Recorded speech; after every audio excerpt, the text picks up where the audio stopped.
చూస్ country delight, live better. ఇప్పుడే country delight app ని download చేసుకోండి. ప్రొద్దుటూరులో టీచర్ లక్ష్మీదేవి గారిని కన్న కొడుకే అత్యంత కిరాతకంగా చంపిన విషయం తెలిసిందే. అయితే ఆ యశ్వంత్ మేనమామ అలాగే టీచర్ గారికి స్వయాన అన్న అయినటువంటి రామచంద్ర గారు ప్రస్తుతం మనతో పాటు లైవ్ కాల్లో ఉన్నారు. ఒకసారి ఆయనతో మాట్లాడదాం. అసలు ఎందుకు యశ్వంత్ ఇంత దారుణంగా తయారయ్యాడు, అంత కక్ష ఎందుకు తల్లి మీద, ఇవన్నీ కూడా ఆయన మాటల్లో విందాం. రామచంద్ర గారు నమస్తే అండి. నమస్తే మేడం. ఏం జరిగిందండి అసలు? ఎందుకు యశ్వంత్ అనే అబ్బాయి ఎందుకు అంత ఘోరంగా ఎందుకు తయారయ్యాడు? అసలు ఫస్ట్ నుంచి అంతే ఉండేవాడా, లేకపోతే ఈ మధ్య కాలంలో ఇలా తయారయ్యాడు? అసలు ఏమైంది? యాక్చువల్లీ యశ్వంత్ వచ్చేసి బీటెక్ వచ్చేసి చెన్నైలో సత్యభామ ఇన్స్టిట్యూట్ లో చేసినాడు. ఓకే. పర్సెంటేజ్ 75%. యాక్చువల్లీ పర్సెంటేజ్ అంతా బాగుంది, కానీ జాబ్ పర్పస్ కోసం హైదరాబాద్ వెళ్ళాడు. ఓకే. హైదరాబాద్ వెళ్ళాక అక్కడ జూబ్లీహిల్స్ లో సినీ ఫీల్డ్ అని చెప్పేసి అదే తరహాలోనే మైండ్ అంతా డైవర్ట్ అయిపోయింది. కొద్ది రోజులు అట్లా కూడా చేశాడా? Okay okay. సాఫ్ట్వేర్ జాబ్ కానీ ఇక్కడ నుంచి వెళ్ళాడు వాళ్ళ అమ్మతో చెప్పి, మా అక్కతో చెప్పి. కానీ అక్కడికి వెళ్ళాక అతని మైండ్ వచ్చేసి డైవర్ట్ అయిపోయింది. సినీ ఫీల్డ్ వాటి మీదనే కాన్సన్ట్రేషన్ ఎక్కువ అయిపోయింది. ఓహో. ఇప్పుడు 2-3 టైమ్స్ మధ్యలో మా అక్క సరే ఇంటికి వచ్చేసే పండుగలకు అందుకు పిలిచింది. అతను వస్తా అని చెప్పి ఫస్ట్ మామూలుగా నార్మల్ స్టేజ్ లో ఉన్నాడు. ఆ తర్వాత నెక్స్ట్ ఇంకా పోయే కొద్దీ అతను కాల్ లిఫ్ట్ చేయడం లేదు, మెసేజ్ రిసీవ్ చేయడం లేదు. ఓహో. అతనికి ఓన్లీ డబ్బులు కావాలన్నప్పుడు మా అక్క ఒక వాట్సాప్ మెసేజ్ పెడతాడు, నాకు డబ్బులు పంపి అని. అంతే ఇక మా అక్క కూడా ఆమెమంటే కొడుకు కదా అని చెప్పేసి తనకు ఎంత డబ్బులు కావాలంటే అంత డబ్బులు 50,000-60,000 నెలకు మంత్లీ ఇస్తాను అది. అబ్బా, 50,000-60,000 నెలకి? అవును మేడం. అంటే అతను ఏం కోరుకుంటాడంటే అతను ఒక్కడే ఒక రూమ్ లో ఉండాలా. ఓకే. ఎవరు ఉండకూడదు, తనతో పాటు డిస్టర్బెన్స్ ఉండకూడదు. ఓకే. అంటే ఒక్కడే ఉండేవాడా అండి రూమ్ లో హైదరాబాద్ లో? ఎస్ మేడం, ఒకటే ఉండేవాడు రూమ్ లో. ఒక్కడే ఉన్నా కూడా 50,000-60,000 ఎందుకు ఖర్చు అవుతుంది అబ్బాయికి? అదే మేడం, రూమ్ రెంట్ వచ్చేసి 25,000 ఎంతో చెప్పాను నాతో. ఓహో. ఇంకా కుకింగ్ అంతా అతనే చేసుకునేవాడు. ఓకే. సరే అని చెప్పేసి నేను యాక్చువల్లీ నేను ఆర్మీలో జాబ్ చేస్తున్నా. ఓకే. నేను హాలిడేస్ కి వచ్చినప్పుడు మా అక్క నాతో చెప్పేది, ఇట్లా రావడం లేదు చూడు వాడిని తీసుకొని రాబో ఎట్లా ఒకటి చెప్పి అని. మీరు మాట్లాడారా మరి ఎప్పుడన్నా అతనితో రా వెనక్కి వచ్చి అని చెప్పి? లేదు మేడం, నేను పోయాను. నేను ఇక్కడికి వస్తానే, హాలిడేస్ కి వస్తానే మరుసటి రోజే నేను వెళ్ళాను కార్ తీసుకొని తొడుకోదామని. పోయాను, తీసుకొని వచ్చాను ఇంటికి. తీసుకొని వచ్చినప్పుడు మేము ఆ టైంలో ఇంకా అదే స్టేజ్ కొంచెం బాగాలేదని చెప్పేసి అతన్ని హాస్పిటల్ తీసుకెళ్ళాడు కడపలో. అంటే ఏంటి, అతనికి హెల్త్ బాగలేదా ఏదన్నా? లేదు మేడం, అంటే అదే ఏమన్నా ప్రాబ్లం అవుతుందో అని చెప్పేసి ఫస్ట్ మేము డాక్టర్ కన్సల్ట్ అయినాం. ఓకే. అంటే అంత ముందు ఈ సినిమా ఫీల్డ్, పబ్జి గేమ్ ఇవన్నీ ఉన్నాయి కదా. ఓహో, పబ్జి గేమ్ కూడా ఆడేవాడా? వాటిలో ఎక్కువ టైం స్పెండ్ చేసేవాడు. ఓహో. గేమ్ ల్యాప్టాప్ ఓన్లీ గేమ్ ఆడేవాడు, ఒక్కడే ఉండేవాడు రూమ్ లో, ఎవరితో మాట్లాడే కాదు. అందుకు మీకు డౌట్ వచ్చింది, హెల్త్ ఏమన్నా ఇష్యూ ఉందేమో డౌట్ వచ్చి హాస్పిటల్ కూడా తీసుకెళ్లారు? నేను తీసుకెళ్లాను, నేను మా బావ అంటే 5వ అక్క భర్త. ఓకే. హాస్పిటల్ తీసుకెళ్లాము, డాక్టర్ చూశాడు, టాబ్లెట్ ఇచ్చాడు. అంటే బాగలేదని డాక్టర్స్ కూడా చెప్పారండి, హెల్త్ ఇష్యూ ఉందని? ఇప్పుడు స్టార్ట్ అవుతుంది మేడం, మీరు ఇప్పుడే తీసుకొని వచ్చినారు. మా అక్క నేను రూమ్ లో ఉన్నాము డాక్టర్ దగ్గర. అప్పుడు ఆయన చెప్పాడు, ఇట్లా స్టార్ట్ అవుతుంది మేడం, మీరు మంచిదైంది, ఇంకా టాబ్లెట్స్ వాడితే బాగా అవుతాడని. అప్పుడు కడప నుంచి అదే నాతో మాట్లాడినప్పుడంతా బాగానే ఉంటాడు నాతో.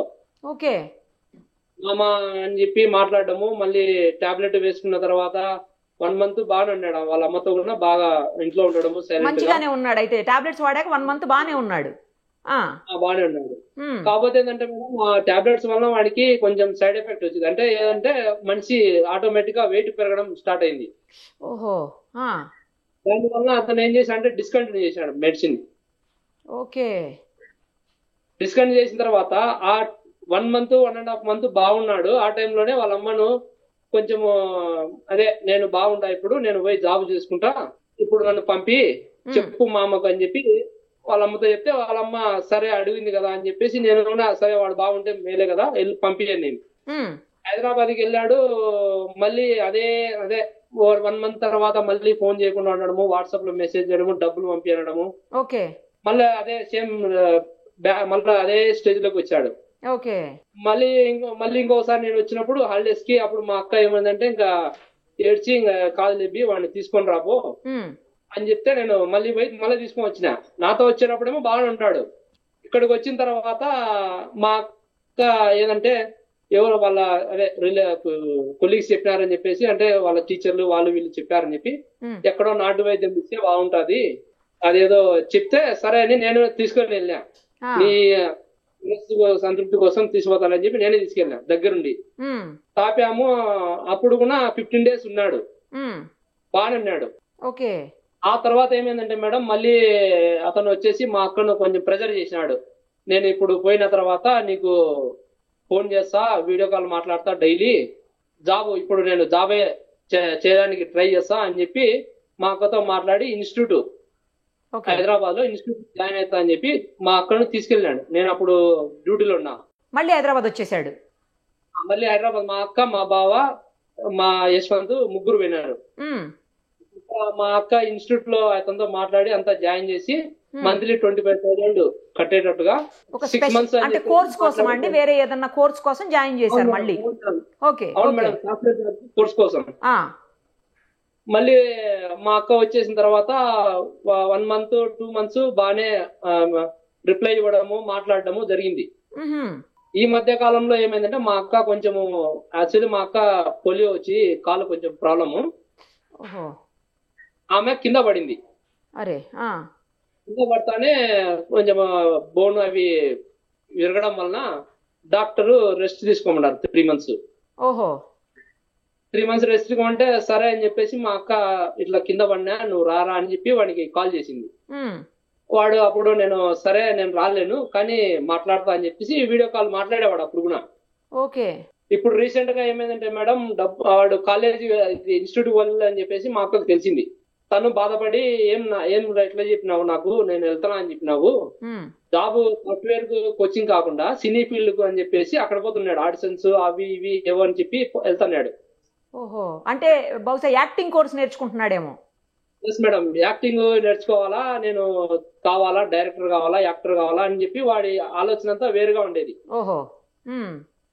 సరే అని చెప్పేసి మా అక్క అడిగితే నీకు నేను చెప్పినది నువ్వు వింటావు కాబట్టి నేను చెప్తున్నా, నేను పోతానని చెప్పేసి అని చెప్పిన మా అక్క ఫీల్ అయింది, బాధపడింది. అరే నన్ను ఎందుకు చేస్తున్నావు ఇట్లా, నువ్వు అడిగినప్పుడల్లా డబ్బులు పంపిస్తున్నా, నేను కష్టపడి నేను బాగాలేకుండా కూడా నువ్వు రానంటే నువ్వేమో జాబ్ తెచ్చుకోవడానికి బాగా గట్టిగా ప్రయత్నిస్తున్నావు అని చెప్పేసి మేము గమ్మున్నాము అని చెప్పి ఫీల్ అయ్యి డబ్బులు మళ్ళా ఈ మధ్య కాలంలో డబ్బులు అడిగినాడు. మా అక్క వచ్చేసి లేదు నాన్న నా దగ్గర డబ్బులు నువ్వు ఎంత అడిగినప్పుడు అంత ఇస్తున్నా, నువ్వు వచ్చేసి ఇక్కడికి వచ్చిన తర్వాత మాట్లాడదాము చూసుకుందామని.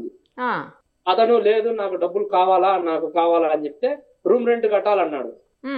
యాక్చువల్లీ మేడం రూమ్ రెంట్ వచ్చేసి అడ్వాన్స్ గా 15,000 రిటర్న్ వాళ్ళకి ఇచ్చేసింది. 15,000 రూమ్ రెంట్ కి అడ్వాన్స్ గా కట్టేశారు. కట్టేసింది. మా అక్క ఏమంటుంటే ఆల్రెడీ నేను ఇచ్చేసినాలే, నా దగ్గర కూడా డబ్బులు లేవు, వాళ్ళతో చెప్పు అడ్వాన్స్ లో పట్టుకుంటారు, మళ్ళీ నెక్స్ట్ మంత్ కావాలంటే ఇచ్చాంలేని. అతను ఆ మాట వినకుండా నువ్వు నాకు డబ్బులు అడిగితే ఎప్పుడు ఇదే డైలాగ్ కొట్టేవాడు, నువ్వు నా కోసమే సంపాదించేది, నేను అడిగినప్పుడు నాకు ఇవ్వకుండా ఇంకెవరికి పెడతావు నువ్వు అట్లా అని చెప్పేసి అనేవాడు. సరే ఖర్చులు కావాలని చెప్పేసి 3,000 ఇచ్చేసింది అతనికి.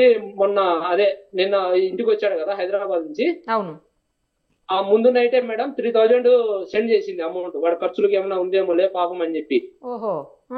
ఆ 3,000 తో వాడు ఇక్కడికి వచ్చాడు హైదరాబాద్ నుంచి పొద్దుటూరికి. వాడు వస్తున్నాడని ఎవరికి ఇన్ఫర్మేషన్ లేదు. వాడు వచ్చి దిగేంత వరకు మా అక్కకు కూడా తెలియదు పాపం. తను వండర్ అయిపోయింది. అంటే ఎందుకు వచ్చినావు నువ్వు, ఏమి ఇప్పుడు రాకుంటే ఏమి అని అడిగింది. అడిగితే వాడు నేను వచ్చినా నాకు పనిందిలే అని చెప్పేసి డబ్బులు ఇవ్వా ఇప్పుడు నాకు డబ్బులు కావాలన్నాడు. మళ్ళీ డబ్బులు అడిగాడు వచ్చి కూడా. డబ్బులు అడిగాడు మేడం. అప్పుడు మా అక్క ఏమందంటే నీకు డబ్బులు ఇవ్వడానికి ఈ ప్రాబ్లం ఏం లేదు, నువ్వు డబ్బులు ఇచ్చే కదా నువ్వు ఖర్చు పెడుతున్నావు, నీకు తెలియడం లేదు, సరే నువ్వు పోలేదంటున్నావు కదా 2 రోజులు ఇన్నే ఉండు మళ్ళీ ఇస్తాలని చెప్పింది. అతను సీరియస్ అయ్యి నువ్వు నాకు డబ్బులు ఇవ్వవు, నేను అడిగినప్పుడు ఇవ్వవు అని చెప్పి మా అక్క మీద అట్లా హ్యాండిల్ చేసినాడు మేడం. చాకు తీసుకొని ఫస్ట్ పొడవడము అట్లా చేసి మళ్ళీ అది చేసిన తర్వాత కూడా కనీసం కొంచెం కూడా కనికరం అనేది లేకుండా అక్కడే కూర్చొని పాటలు విన్నాడంట కదండి, పాటలు చూసుకుంటా పాటలు వినుకుంటా. ఎస్ మేడం, పాటలు విన్నాడు. అప్పుడు నేను యాక్చువల్లీ నేను బెంగళూరులో ఉన్నా మేడం. నాకు మా వైఫ్ అంతకు ముందే 5 minutes ముందే నేను మాట్లాడినా మా వైఫ్ తో. మాట్లాడితే మా వైఫ్ మళ్ళీ నాకు కాల్ చేసేలాగా నేను అప్పుడు లిఫ్ట్ చేయలేదు. మళ్ళీ ఏమైంది 7-10 దాకా మిస్డ్ కాల్ చేసింది. ఇప్పుడే కదా మాట్లాడినా, మళ్ళీ ఎందుకు చేసింది బా అని చెప్పేసి నేను మళ్ళీ కాల్ చేశాను మా వైఫ్ కి. మా వైఫ్ చెప్పింది, వాడు వచ్చినాడు ఇట్లా పిన్నిని మొత్తం తల కోసేసినాడు, నువ్వు రా తొందరగా అని చెప్పేసి నేను అప్పటికప్పుడు బెంగళూరు నుంచి వచ్చేసిన మేడం. ఓకే. వాళ్ళ ఫాదర్ తోటి పెద్దగా ఉండేవాడు కాదా మొదటి నుంచి కూడా? తల్లితోటి ఎక్కువ అటాచ్మెంట్ ఉండేదా అతనికి? ఎస్ మేడం, వాళ్ళ నాన్న వచ్చేసి ఒక ఏమంటారంటే ఏమి వర్క్ చేయకుండా హ్యాపీగా ఇంట్లో ఉండాలనుకునేవాడు వాళ్ళ నాన్న. ఓహో, ఓకే. సరే మా అక్కతో కూడా కాంప్రమైజ్ అయ్యి, మా అక్క పోలియో కదా, డైలీ స్కూల్ కి తీసుకురావడానికి ఉండాలి, అవసరం పడతాడని చెప్పేసి మేము కూడా మా బావకు వద్దులే, ఉద్యోగం వద్దులే, మా అక్కను బాగా చూసుకోని చెప్పాము. ఓహో. అతను ఇంట్లోనే ఉండేవాడు. కాకపోతే ఏంటంటే నిన్న జస్ట్ ఒక 5 minutes అతను మా యశ్వంత్ ని కొంచెం మైండ్ డైవర్ట్ చేసి వాటితో మాట్లాడుతూ ఉండింటే బతికేదేమో మేడం, బతికేదేమో. ఆ టైంలో ఆయన ఏం చేసినాడు, నేను మళ్ళీ స్నానం చేసి వస్తా అని చెప్పి లోపలికి వెళ్ళినాడు. వాడు డోర్ వేసినాడు, మా అక్కను అట్లా చేసినాడు. మీ సిస్టర్ ప్రైవేట్ జాబ్ అండి, గవర్నమెంట్ జాబా టీచర్ గా? లేదు మేడం, టీచరే మేడం, గవర్నమెంట్ టీచర్. గవర్నమెంట్ టీచరా? Okay okay. Government teacher madam. Government teacher వల్లనే ఆమె సంసారాన్ని నెట్టుకొని వచ్చింది. అదే మంచి శాలరీ ఉంటుంది కదా, కొంచెం ఇబ్బంది లేకుండా ఉండింది కావచ్చు. Yes madam.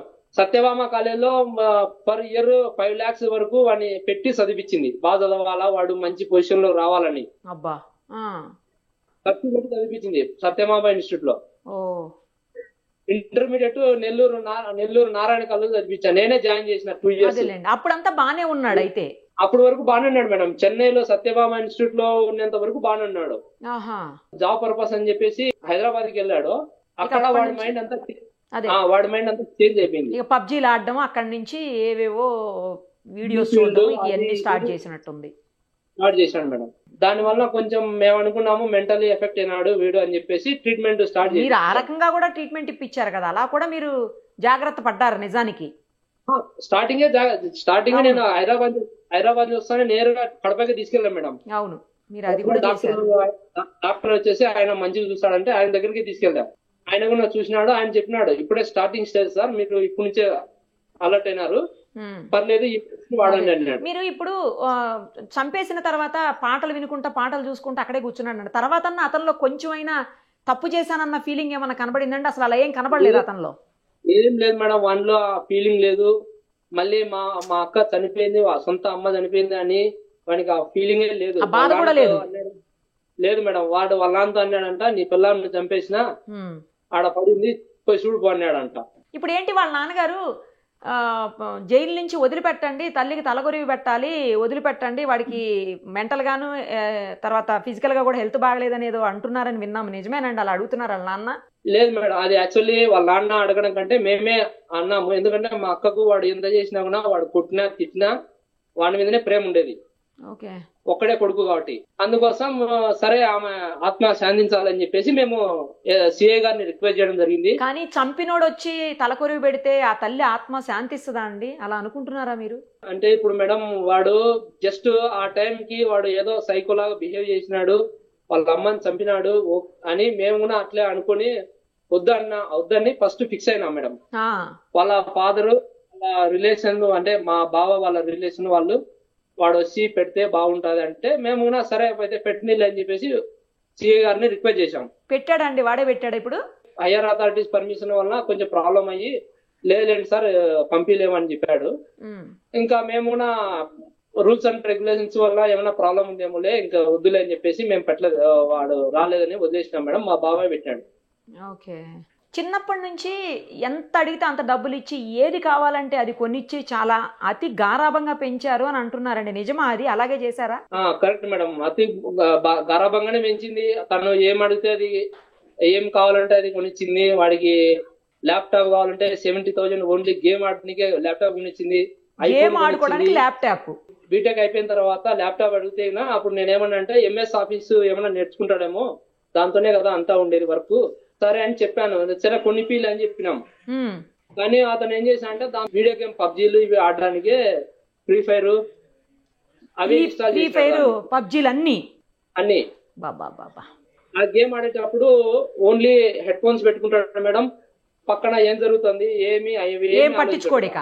వాళ్ళమ్మ మా అక్క మొన్ననే రీసెంట్ కింద పడి బాగాలేదు, నువ్వు రా వచ్చి చూడు అని వీడియో కాల్ చేసి ఆమెకు షోల్డర్ కింద పడి షోల్డర్ వచ్చేసి 5 టైం ఆపరేషన్ అయింది మేడం. బాబా. అప్పుడు కూడా రాలే.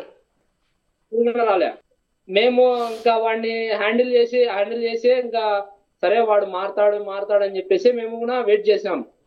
అక్కడ ఫ్రెండ్స్ ఉన్నారండి? పొద్దుటూరులో ఫ్రెండ్స్ ఉన్నారా? వాళ్ళతో బానే ఉండేవాడా? వాళ్ళతో కూడా బయటకు వెళ్ళి పబ్జీలు గేమ్లు ఆడడం? లేదు మేడం, ప్రొద్దుటూరు వచ్చిన తర్వాత వాడు ఎక్కడా బయటకు పోయేవాడు కాదు, ఇంట్లోనే ఉండేవాడు. ఇంట్లోనే బెడ్రూమ్ లో లోపల ఒక్కడే డోర్. ఈ గేమ్స్, ఈ పబ్జీలు, ఈ ఫ్రీ ఫైర్ అన్ని ఎప్పటి నుంచి స్టార్ట్ చేశాడండి? ఏ ఏజ్ నుంచి స్టార్ట్ చేశాడు మేడం? నాకు తెలిసినంత వరకు బీటెక్ అయిపోతానే వాడు స్టార్ట్ అయింది. ఎందుకంటే బీటెక్ ముందు వాడు నార్మల్ స్టేజ్ లో ఉండేవాడు, నాతో కూడా బాగుండేవాడు. నేనే కాలేజీలో జాయిన్ చేశా కదా, నారాయణ కాలేజీ. నేను 2 years నేనే తీసుకెళ్ళాను. ఫస్ట్ ఇయర్ నేనే తీసుకెళ్లాను. సెకండ్ ఇయర్ కి నన్నే పిలిచాడు, రామమ్మ నువ్వే రాని. బంధువులతో బానే ఉండేవాడా అండి మీ అందరితోటి? మొన్నటి బీటెక్ వరకు బానే ఉండేవాడు మేడం. బీటెక్ వరకు బానే ఉన్నాడు. ఓకే. బానే ఉన్నాడు. ఆ తర్వాత వాళ్ళలో ప్రాబ్లమ్స్ అన్ని స్టార్ట్ అయినాయి. అదే అంతవరకు బాగా ఉండేవాడు. మార్కులు కూడా 75% ఇచ్చి బీటెక్ కంప్లీట్ చేసినాడు. అన్ని బాగానే ఉన్నాయి. ఆఫ్టర్ బీటెక్ లోనే వాడు చేంజ్ అయినాడు మనిషి. ఈ గేమ్స్ పబ్జీలు ఇలాంటివేనండి, లేకపోతే ఏమన్నా మత్తు మందులు తీసుకోవటం గానీ, లేకపోతే ఏమన్నా డ్రగ్స్ ఇలాంటివి ఏమన్నా, లేదంటే లవ్ అఫైర్స్ ఇలాంటివి ఏమన్నా కూడా ఉన్నాయా? ఏం లేదు మేడం, లవ్ అఫైర్ వాడు ఎవరితో మాట్లాడు. నెక్స్ట్ డ్రగ్స్ అంటే నేను అట్లే అంటే మేము కూడా ఫస్ట్ అట్లే అనుకుని నేను హైదరాబాద్ వెళ్ళినప్పుడు వాడిని దొరకడానికి చూశాను. మొత్తం వాడిని సరౌండింగ్స్, వాడిని రూమ్ అంతా చెక్ చేశాను. ఏం అట్లా నాకేం అనుమానాస్పదంగా ఏం లేవు మేడం. అదే మీరు మిలిటరీ కాబట్టి మీకు ఎలాగూ కొంచెం అన్ని తెలుస్తాయి కదా. వాడు ఇక్కడికి వచ్చిన తర్వాత వాడిలో ఉన్న చేంజెస్ ఉంటాయి కదా. ఇప్పుడు టయానికి వానికి అది దొరకకపోతే కూడా వాడు కూడా కొంచెం మెంటల్లీ ఇదవుతాడు కదా మేడం. అవును, అట్లా కూడా అవుతాడేమో అని చెప్పి చూసినాం. 4 రోజులు వాడు బాగానే ఉన్నాడు. అట్లా కాదు అయితే ఈ కేవలం పబ్జీ గేమ్స్ లేకపోతే ఈ ఫ్రీ ఫైర్ అన్నది వీటి వల్ల అయి ఉండాలి మీరు అన్నట్టుగా. తెలిసినంత వరకు ఈ పబ్జీలో, ఈ ఫ్రీ ఫైర్ లో వచ్చేసి మామూలుగా మనం వెపన్స్ వాడుతాం కదా ఎనిమిని షూట్ చేయడానికి. అట్లా అని చెప్పేసి వాడు నైఫ్ ఇవి అన్ని అట్లా వాడడం వల్లనే ఎట్లా చంపేది ఇవన్నీ వాడికి మెంటల్లీ అప్సెట్ అయ్యే వాడు ఇట్లా చేశానని నేను అనుకుంటాను. రైట్ అండి. ఆవిడ ఆత్మకైతే శాంతి చేకూరాలని ఖచ్చితంగా కోరుకోవాలండి. ఎందుకంటే తల్లిని ఇంత అత్యంత ఘోరంగా చంపిందే కాకుండా అత్యంత గారాభంగా పెంచి ఎంతో ప్రేమగా చూసుకున్నటువంటి తల్లిని చంపితే ఆమె ఆత్మ ఎంత ఘోషిస్తుందో ఈరోజు. కానీ ఆమె ఆత్మకు శాంతి చేకూరాలని మేము కూడా కోరుకుంటున్నామండి. ఆ అబ్బాయి చేసినటువంటి ఏదైతే ఇంత నీచమైన పని ఉందో దానికి ఖచ్చితంగా శిక్ష కూడా పడాలని కోరుకుంటున్నాను. Thank you so much.